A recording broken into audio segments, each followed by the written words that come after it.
Amir Temur buvomizni keltirib o'taylik. Amir Temur buvomiz hamma sarkarda, qo'lidan qilich tushmagan jangari bir inson deb tavsiflaydi.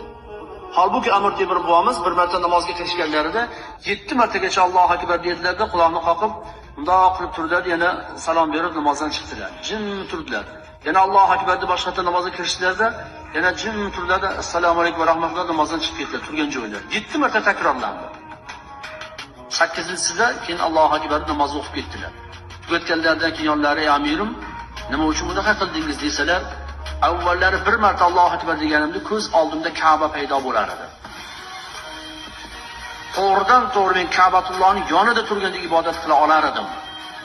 Bu safar 7 martagacha ko'z o'ngimga Ka'batulloh kelmadi. Demak, niyatim niyat bo'lmadi. 8-sida Ka'batulloh ko'z oldimda namoyon bo'ldi, keyin namozimni o'qidim dedilar. Mana